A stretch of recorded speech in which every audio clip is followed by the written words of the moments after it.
Bonjour à tous les élèves de 5e, donc c'est Monsieur Chedorge, j'espère que tout va bien chez vous. Donc on se retrouve pour la suite du dernier chapitre d'électricité, donc quels sont les différents types de circuits. La semaine dernière, on a vu le grand 1, donc la différence entre les circuits série et les circuits dérivation. J'espère que vous avez bien corrigé les exercices en rapport.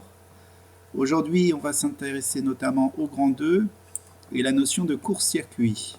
Donc je vous laisse écouter une vidéo qui nous explique la définition d'un court-circuit et on reviendra après compléter ce grand 2. On n'a pas grand-chose ici à compléter. Bonjour et bienvenue sur le cours en ligne de Madame Couder. Aujourd'hui, nous sommes niveau 5e dans le chapitre électricité et nous allons parler du court-circuit. Alors, un court-circuit, c'est quoi? Commençons donc par une définition. Un dipôle est dit en court-circuit lorsque ces deux bornes sont reliées par un fil. Ce qui veut dire qu'un court-circuit, c'est quand on peut relier les deux bornes d'un dipôle par un fil. Concrètement, ça va dire quoi? Ça veut dire que, par exemple, dans ce montage-là, si je veux que le moteur soit un court-circuit, je vais relier ces deux bornes par un fil. Je vais donc avoir un fil qui part d'une borne et qui va de l'autre côté. On peut dire que ceci est un court-circuit ou que le moteur est en court-circuit. Eh bien, si je branche un fil comme ceci autour du moteur, ce qui fait que le moteur est en court-circuit, je vais voir que le moteur va arrêter de fonctionner. La lampe, elle, va bien continuer à briller. Voilà, il faudra de la lumière. Mais le moteur, lui, ne va plus fonctionner alors qu'il fonctionnait lorsqu'il n'était pas en court-circuit. Au moment où je mets le fil entre ces deux bornes, il cesse de tourner.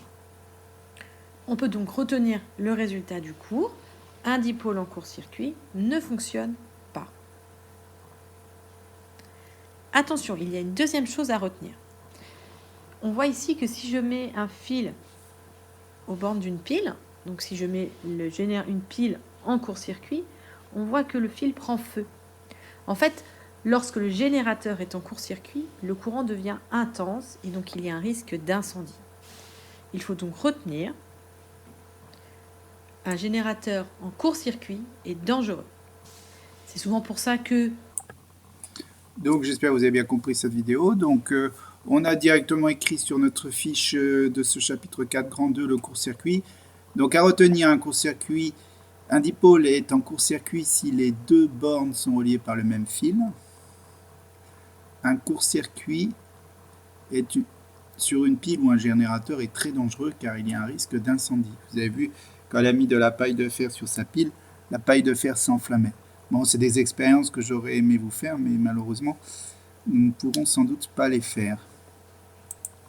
Alors, soit vous avez pu imprimer la feuille, donc vous continuez, vous l'avez collé déjà côté cours. Si vous avez plus d'encre ou plus de papier, vous pouvez recopier tranquillement ce paragraphe du grand 2 avec le schéma du circuit.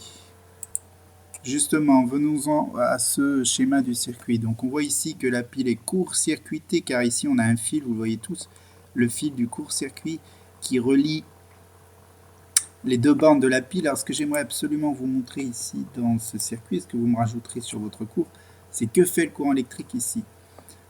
Donc il y a bien un courant électrique mais il ne passe pas partout.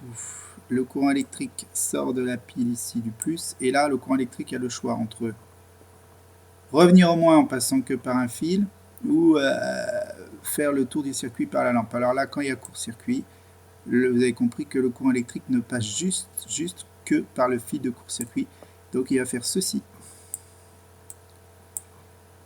Il va faire sa boucle du plus au moins en passant par le court-circuit. Et là, c'est très très dangereux puisque la pile ici va se mettre à surchauffer. D'accord? C'est normal, elle vous envoie de l'énergie électrique, vous ne l'utilisez pas, vous lui renvoyez, elle va chauffer, elle va chauffer, elle va chauffer. Et ceci est très dangereux quand un générateur ou une pile se retrouve en court-circuit, on risque un départ d'incendie. Donc c'est tout pour le cours cette semaine, donc la notion de court-circuit. Je vais vous montrer maintenant, puisque vous allez faire à la suite pour la semaine prochaine, le TP. Donc voici le TP que je vais mettre en pièce jointe. Alors c'est pas la peine de l'imprimer, hein. Vous allez répondre sur votre cahier. Donc c'est un TP bien sûr qu'on aurait dû faire en classe. Alors je l'ai ajusté pour qu'il soit faisable à la maison. Donc on va simuler le circuit électrique d'une petite voiture. Alors, faut bien lire ça. On veut concevoir un circuit électrique qui permette de commander une petite voiture électrique en jouet. Le circuit électrique doit permettre d'allumer les deux phares ainsi que le moteur. Alors, les consignes de fonctionnement, très important. Le moteur peut être allumé même si les phares sont éteints, et inversement. C'est-à-dire qu'on peut allumer que le moteur, on peut allumer que les phares. Si un phare ne fonctionne plus, l'autre doit rester allumé. Imagine si on a une lampe de grillé ici, l'autre phare doit pouvoir rester allumé. On commande l'allumage et l'extinction des deux phares en même temps, c'est-à-dire qu'il y a un interrupteur qui va permettre d'allumer les deux phares en même temps. On commande la mise en route et l'arrêt du moteur indépendamment des phares, c'est-à-dire qu'on peut allumer le moteur mais pas les phares. Ok? Donc ce que je vous demande,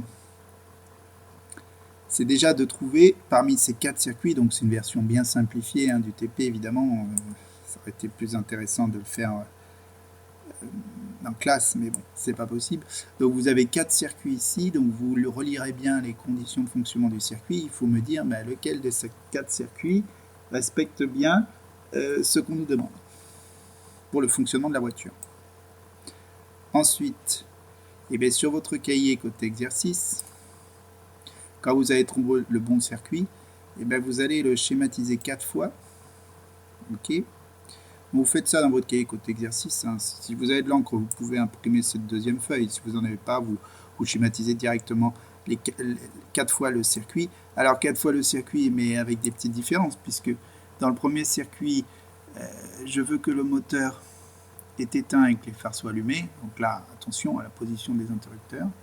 Dans le deuxième, je veux que le moteur est allumé, un des phares est grillé, mais l'autre brille toujours. Alors un phare grillé, vous allez le représenter par un trou. La lampe a été retirée, en fait, c'est pareil. La suite, les phares sont éteints et le moteur est allumé. Et dernier positionnement de ce circuit, les phares sont éteints et le moteur aussi est éteint. Donc vous avez compris, il va falloir trouver parmi ces 4 schémas lequel respecte ces conditions-là.